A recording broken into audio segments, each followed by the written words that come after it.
Vamos adiante para falar sobre os cálculos aqui do Rio Grande do Sul a respeito do tarifaço do Trump. Economista-chefe do Sistema Fiergues, Giovanni Baggio, bem-vindo à Rádio Gaúcha mais uma vez. Bom dia. Bom dia, Andressa, Rosane, Matheus. Bom dia a todos os ouvintes da Rádio Gaúcha. Prazer estar falando com vocês. Bom, o cálculo é bastante preocupante, de quase 2 bilhões de reais de prejuízo ao PIB no Rio Grande do Sul. Especialmente de que áreas viria esse prejuízo se as tarifas se mantiverem para 1º de agosto, como está previsto, e não parece que vai mudar tão cedo? Certo. Esses são cálculos que foram feitos, né, pela Universidade Federal de Minas Gerais, e que ganhou bastante repercussão após a divulgação da CNI. Né? Então, eles utilizam um modelo bem completo, né, para conseguir extrair essas estimativas. Né? E, como tu bem colocaste, Andressa, o Rio Grande do Sul ficou como o segundo estado mais impactado. Né? Nossa perda de atividade econômica, a perda de PIB, só não é maior do que o estado de São Paulo. Isso não nos surpreende porque o Rio Grande do Sul é um estado exportador, né? Nós temos uma vocação muito exportadora. E entre os segmentos que mais devem sentir, né, nós temos, eu acho que um ponto importante é dizer que, como a economia é muito interligada hoje em dia, né, isso deve também se espalhar para outros segmentos, além daqueles que comercializam diretamente com os Estados Unidos, né? Nós temos, por exemplo, no segmento de produtos de metal, uma exposição muito grande na fabricação de armas, né? Que nós temos uma produção bem localizada no Vale dos Sinos, né? Eles, mais de 80% da sua produção é destinada ao mercado americano. Nós temos outros segmentos que nos preocupam muito, principalmente em termos de empregos, né? Por exemplo, toda a cadeia de couro e calçados, né, também tem boa parte da sua produção destinada aos Estados Unidos. Né? E se a gente olhar, por exemplo, apenas o item, né, de fabricação de calçados de couro, né, sem olhar toda a outra cadeia de produtos sintéticos, de partes e peças para calçados, né, nós temos 32 mil empregos no Rio Grande do Sul. Se a gente juntar toda a cadeia de couro e calçados, né, passa de 80 mil empregos. Né? O setor de móveis é outro que nos chama muito a atenção por conta dessa questão social. Né? É uma cadeia também que emprega mais de 31 mil pessoas. Né? Temos o setor de madeira, que é muito exposto, o setor de celulose. Então, são diversos segmentos que têm importância em termos de PIB e também em termos de empregos. Né? Por isso, a nossa preocupação com tudo que vem acontecendo. Né? Esses setores devem sentir bastante, né? E com isso toda a economia do Rio Grande do Sul também deve sentir. Giovanni, tem produtos que não tem similar, assim, não tem em abundância no planeta para que os Estados Unidos possam comprar e deixar o produto brasileiro de fora, como é o caso do café.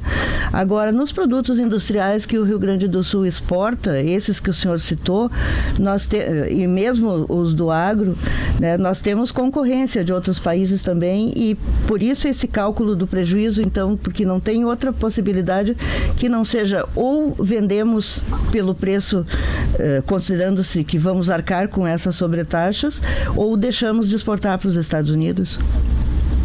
Perfeito, Rosane. Como a nossa pauta, quando a gente olha Rio Grande do Sul, é dedicada muito mais a produtos com mais valor agregado, né, produtos mais elaborados, né, nós temos uma dificuldade maior de colocação no mercado. Né? Quando a gente analisa commodities, né, produtos mais básicos, né, por conta de uma similaridade, né, em que a própria definição de commodity faz, né, é mais fácil de achar outros mercados. Né? Então, os produtos mais elaborados, né, nós temos um que eu não citei também, né, produtos eletrônicos, máquinas, equipamentos, que também têm boa parte da produção que vai para os Estados Unidos, esses produtos, pelo menos no curto prazo, são mais difíceis de serem realocados. Então, acho que essa é uma dificuldade muito grande que a gente tem, e por isso que uma das grandes medidas que a gente tem pedido, uma das grandes ações, é pelo menos adiar o início de vigência do problema, das tarifas. Se a gente conseguir pelo menos ter um tempo para negociar e encaminhar, no curto prazo, essas mercadorias para um outro destino, na verdade não precisar colocar em outro destino, acho que facilitaria muito, mas certamente esses produtos aí essas cadeias terão, por conta da aderência que tem no mercado americano, não é fácil achar um outro comprador de uma hora para outra. Baggio, qual é o estágio das negociações destes setores com os Estados Unidos? Hoje, a notícia que vocês têm na Fiergs é de que a maioria dos importadores ou suspendeu ou cancelou compras, ou todos ainda estão aguardando para ver se as tarifas vão se efetivar no dia 1º de agosto? Bom, Matheus, essa é uma dos grandes problemas que a gente tem visto, de que as dificuldades já começaram, não começam a partir do dia 1º de agosto. Nós temos conversado com muitas empresas, muitos sindicatos, e sim, é isso que está acontecendo, Tem muitas cargas já sendo suspensas, os seus clientes nos Estados Unidos, pedindo para adiar, para esperar uma solução do problema, ou não, ou se não tiver um encaminhamento, dado o custo, de 50% a mais do produto, ele se torna inviável, para os seus clientes nos Estados Unidos. Temos vários segmentos já nos relatando isso, tanto do setor de calçados, setor de móveis, diversos segmentos já sofrendo com isso. Então, a gente precisa que isso seja encaminhado o quanto antes, porque as empresas já estão adotando férias coletivas, já estão suspendendo produção, tem muitas empresas paradas, aquelas que dependem mais exclusivamente dos Estados Unidos. Quando a gente olha os números gerais, eles escondem muitas vezes uma realidade de empresas que dependem quase que exclusivamente dos Estados Unidos. Então, realmente o problema já está acontecendo, e o que a gente tem visto é muito que estaria embarcando ou já estaria embarcado, tendo que esperar para uma solução desse impasse. Em relação à solução, na sua opinião, qual o melhor caminho para o Brasil seguir a partir de agora? Porque é um tema delicado, não pode se atacar, ao mesmo tempo tem que se tentar negociar. Qual seria a melhor opção para o Brasil, para tentar pelo menos aumentar esse prazo ou para diminuir esse percentual? A nossa tentativa, Andressa, é de sensibilizar, e tentar conseguir uma solução antes de que o problema realmente aconteça, O ideal seria que aqueles 10% que foram colocados, lá em abril no Brasil, eles fossem mantidos. Então, a nossa principal linha de negociação, via CNI principalmente, a gente tem uma articulação aí que tem feito junto com a CNI, seria de pedir realmente a solução, porque os 10% já tinham sido absorvidos. Muitas empresas nos relataram, que isso já tinha ficado ajustado. Muitas vezes a empresa diminui um pouquinho a margem, o seu cliente também arca com um pouquinho desse custo, e as coisas já estavam se ajustando, mas se a gente não tiver, essa definição, a gente pede que aconteça uma prorrogação por pelo menos 90 dias, porque cargas que já estão programadas, pedidos que já estão feitos, seriam encaminhados, e pelo menos para esse curtíssimo prazo a gente teria um bom encaminhamento. E nesse meio tempo, principalmente nós como técnicos, a gente tenta elevar um pouquinho esse debate e mostrar o quanto isso é ruim, não só para a nossa economia, mas também para a economia economia dos Estados Unidos, né? Todo esse movimento de fechamento, né? Esse movimento de disputa comercial deve prejudicar, né? Segundo um estudo aí da Universidade Federal de Minas, é o mesmo aí que a gente extrai também as expectativas de perdas de empregos aqui no nosso estado, né? Eles mostram que o PIB dos Estados Unidos deve cair mais do que o da China e o do Brasil, por exemplo. Segundo a estimativa deles, o PIB americano, dentro de um ano, deve ter uma perda de 0,37%, né, no crescimento que ele teria. O da China é uma perda de 0,15%, no Brasil de 0,16%. Então, um dos caminhos, né, é tentar, que nem eu disse, elevar o nível do debate e mostrar que isso é ruim, né, para todo mundo. Conforme o nosso presidente Cláudio Bier, né, vem falando desde o início, né, é uma situação de perde-perde. Ninguém acaba ganhando com tudo que está acontecendo. Tem alguma dessas cadeias que tenha condições, ainda tenha margem para colocar no mercado interno o que deixará de vender para os Estados Unidos? Acredito que sim, Rosane, mas isso não representa o todo, né? A gente tem que muitas cadeias aí têm, né, a maioria da sua produção destinada para lá. O mercado interno, muitas vezes não tem, né, não consegue absorver tudo, né? Então, acho que num curto prazo aí a gente não conseguiria encaixar, né? E até por uma questão de custo também, né? Muitas vezes é um produto mais elaborado, né? É um produto de maior qualidade, né, que vai para o mercado americano, né, e direcionar isso para o mercado interno, e até que a gente tem visto alguns indicadores, né, mostrando desaceleração da nossa economia aí nos últimos meses. Isso deve também se estender e se agravar nos próximos meses.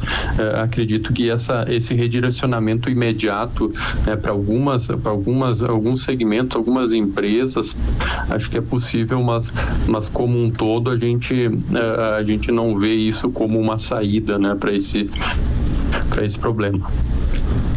E ainda voltando para as exportações, Baggio, essa tarifa de 50%, a análise que vocês fazem hoje é de que ela inviabiliza completamente qualquer venda desses setores, ou eventualmente alguns mais indispensáveis poderiam ser absorvidos pelo consumidor americano em pagar um valor bem maior pelo produto? Olha, Matheus, pelo que a gente tem conversado com as empresas, praticamente inviabiliza, né? Tem muitas que nos passam que isso é praticamente um embargo, né? Não é simplesmente uma tarifa, né? Nós temos muitas empresas que certamente não vão conseguir, né? 50% é um patamar muito elevado.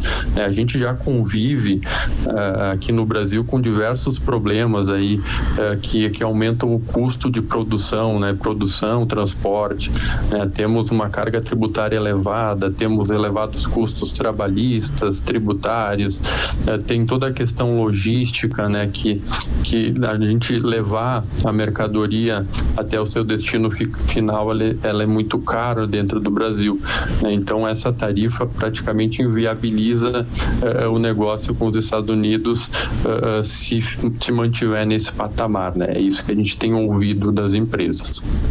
Rosane.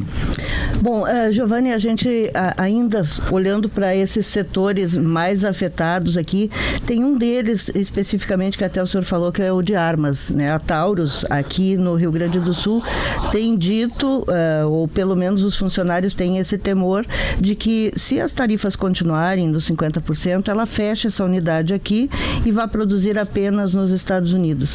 Existem outros setores em que há essa possibilidade, que já tem empresas nos Estados Unidos, que é o desejo do Trump, aliás, quando impõe tarifas altas para todos os parceiros comerciais, que as empresas se mudem e passem a produzir lá. Mas óbvio que não se muda uma fábrica de uma siderúrgica, por exemplo, de uma hora para outra para produzir em outro país. Há outros setores em que isso pode acontecer e realmente causar o desemprego aqui, em definitivo, né? Sim, Rosane, acredito que é um movimento que pode acontecer, né, mas isso também não deve acontecer de uma hora para outra. A decisão, né, conforme tu bem colocaste, né, de levar principalmente empresas que contam com equipamentos, né, de alto calibre, aí, de alto valor agregado, a gente não consegue transportar de uma hora para outra para lá. E tem muitos dos segmentos que têm seus insumos aqui, né, que tem toda uma cadeia de insumos e transportar isso para lá também fica inviável, né? Então acredito que é um dos desejos aí dessa política do presidente Trump, mas a gente não deve ver isso acontecendo no curto prazo. Eu acho que um risco que a gente tem por conta de todos esses entraves que eu já mencionei, né, e, dentro da nossa economia que dificultam a nossa competitividade, né, se a gente não encaminhar isso, né, não talvez as empresas se deslocarem para os Estados Unidos, mas talvez para outros países aqui na América do Sul. A gente sabe que o Paraguai tem sido um destino de nossas indústrias aí nos últimos anos, então talvez não um deslocamento para lá, mas para mercados aqui perto, né, perto do Brasil. Mas esperamos que isso não aconteça, né, porque como tu mencionaste, Rosane, são cadeias produtivas que geram muito emprego, e acabam, né, movimentando outros segmentos, né, o setor de comércio, o setor de serviços. Nós temos municípios que dependem quase que exclusivamente, né, desse movimento das indústrias, né, para movimentar e para aquecer outras atividades, né? Então esperamos que isso se resolva para que essa perda de empregos, que no fim das contas é o que realmente importa, que ela não aconteça. Só para a gente encerrar, Baggio, tá, os ouvintes perguntam muito, mas não tem como buscar outros mercados. O próprio Trump questionou muito e tem uma preocupação com o crescimento dos BRICS.